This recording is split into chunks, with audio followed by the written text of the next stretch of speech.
We've discussed briefly about the global expansion of the Jamaat and how, by the grace of Allah, it has spread throughout.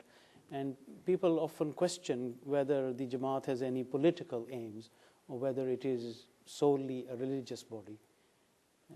Well, I think people should have known by this time that from the very nature of the claim of the promised Messiah, it is entirely and purely a religious community. It's an Islamic movement, global movement, and it has got nothing to do with politics as a community. And while the members of the community, being citizens of various countries, various regions, they may take part in politics, whatever they like, but community as a whole has got no political objective of its own.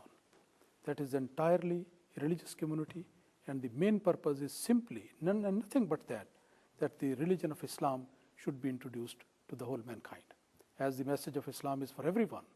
So the promised Messiah ﷺ was committed that this true message of Islam should reach the corners of the earth.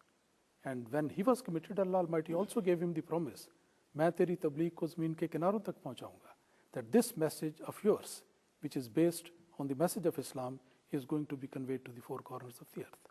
So Jamaat as such has got no political motive, no political end, and no such consideration is there. It's entirely, strictly, purely religious community. I think maybe the person who asked this question, he might have Jamaat Islami in his mind that they have political aims, and their main slogan is that we want to come into power so that we should establish Islam through the political power, which we will gain later on. But Jamaat Ahmadiyya has no such aims.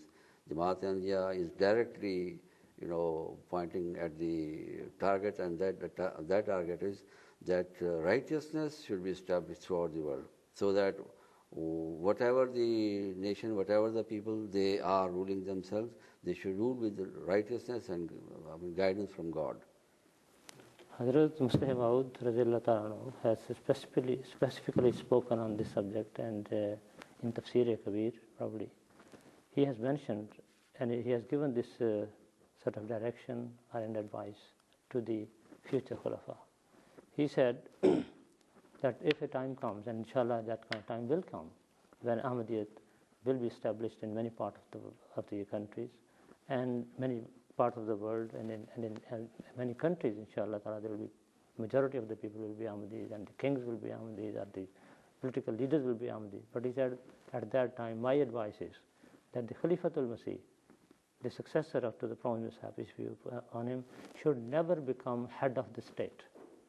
He should always remain separate. He should do only the spiritual work. He should provide spiritual leadership to the world, and he should be, sort of a neutral person for all the people of the world. So this is the position of the Ahmadiyya, as head of the Ahmadiyya community, and this will remain, inshallah, forever. We shall not be Yes. Actually, the purpose of the Ahmadiyya Jamaat is to win the hearts of the people. Once Hazrat Khalifatul Masih III, and the other day I was listening to one of his comments, he was asked that what is your objective and what do you plan to achieve? Was it in Spain? Perhaps in Spain or somewhere else. So he gave a very crisp answer that we simply want to win the hearts of all the people through love and affection. So we don't have any political objective, no political system is there with us, so we don't have any means of political nature. But the only weapon, so to call, spiritual weapon, that we possess is the prayer of love and affection, through following the noble example of the Holy Prophet ﷺ and introducing the peaceful message of Islam. I remember Hazrat Khalifatul Masih Khamis, Ayyadahullah Ta'ala bin Aziz, only last year, this year rather, in the Jalsa Salana, in his opening address, he mentioned, referring to Hadikatul Mahdi, which is a farmland, he made a very beautiful comment, which was carried in headline of the newspaper. He said, "We are here to plant the trees of peace and love and affection." So that is actually the objective of the Jamaat, which we are determined to achieve. The motto of the Jamaat has now become well known throughout the world, of love for all, hatred for none, is actually practically seen, and the Jamaat demonstrates, and the members of the Jamaat actually demonstrate that. And moving on from that, perhaps, does the Jamaat carry out services to the benefit of mankind, as this is one of the things that the Holy Prophet ﷺ was himself involved in, of serving those around him. Does the Jamaat have that sort of a role to play in the world today? If I may answer this question, the Holy Quran tells the Muslim, "Kuntum khayra ummatin ukhrijat linnas." You are the best people created for the benefit of mankind, benefit of all mankind, annas. So that means the Holy Quran requires from the Muslim Ummah that they should always be involved in such services which are beneficial for all mankind. So we are very fortunate that we belong to the Ahmadiyya Muslim community, which was created by Allah the Almighty in this age. And then we can see how this Ahmadiyya Jamaat is projecting the true teaching of Islam as it has been explained in the verses of the Holy Quran. So everybody knows that Ahmadiyya Jamaat is well known to serve the poor and needy people of Africa, in West Africa, in East Africa, in also some other countries, India, Pakistan, wherever the poor and needy people are in need, Ahmadiyya Jamaat is there. We have opened more than nearly 400 schools in Africa, more than 50 school and hospitals and clinics. They are opened for the poor people. And then in this country, every year we hold special charity walks. And I was talking to Sadr Saban Sarwala just today, this morning, and I asked him that what is the situation presently. He told me that last year, by the grace of Allah, when we were celebrating our Khilafat centenary, as you know that we completed 100 years of Khilafat. So in this respect, we held a special charity walk, and 213,000 pounds were raised by the members of the community. And all this money was donated for various charities, and not a single penny was kept for the administrative cost. This is the beauty of Ahmadiyya Jamaat alone. In fact, there is no other charity in the world which works in this way, that there is no administrative charge taken from the money collected. All the other things are done from the administration of the Jamaat and the financial funds of the Jamaat. But this is the beauty of the Jamaat. There have been calamities in which befell the mankind at various times, on various occasions in various countries.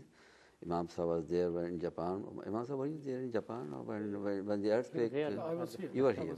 But you are monitoring the communication between. When the Kobe earthquake was there, Kobe and earthquake, the that's devastation right. was there. So you know in much Japan better. was there to help them on site, and I was here in London under instruction from Huzur. I was getting the report every day on telephone and conveying on MTA for the benefit of all. Similarly, tsunami, it took place in this Far Eastern countries, Sri Lanka and this Indonesia. They were affected, and Humanity First people, they went there. They, took the practical, physical help to the people of those countries. And also, I think there was some contribution made by the American Jamaat towards sort of some flood which took place in one of the states. That's right. Yes, in America. So there have been occasions in Pakistan on many occasions when there were some calamities like this. The Ahmadiyya Jamaat was at the forefront, and they helped the people. So this is just a very minor example of all what the Jamaat Ahmadiyya has been doing for the sake of mankind. Otherwise, there are a lot which have been done. Mr. Sahib has mentioned about the Humanity First. That is the global charity of the Ahmadiyya Muslim Jamaat. And as a matter of fact, wherever the need is there, whether east, west, north or south, Ahmadis are always there to help the people. Regardless of religion, And creed, particularly, I would like to add that these days, under instruction from Hazrat Khalifatul Masih Khamis Ayyadahullah Ta'ala bin Nasr al-Aziz, the current supreme head of the community, the Jamaat is very active through their Engineers Association for providing the pure water, which is badly needed in certain countries where people are forced to go to muddy water. Especially in and Africa. to drink, yes, and to drink that one, that means not only drinking water, rather drinking mud and taking all the germs inside and all the problems inside. So that pure water is being provided to millions of people over there, and the number is increasing all the time. And then also there is a system of providing these, the electricity through the solar panels to such areas where people have never seen this light in which we are sitting. And generally the people in developed countries, they take it for granted that, well, we just switch it on and that will be there, light will be there. But the poor people in those remote areas, they have never seen what light is. So the solar system has made it available, and now by the grace of Allah, these people are not only students are studying in the light of that, they are doing so many good jobs, treatments are being done and so many others, and also spiritually they are benefiting by watching MTA, which previously they were not able to watch because that system was not there.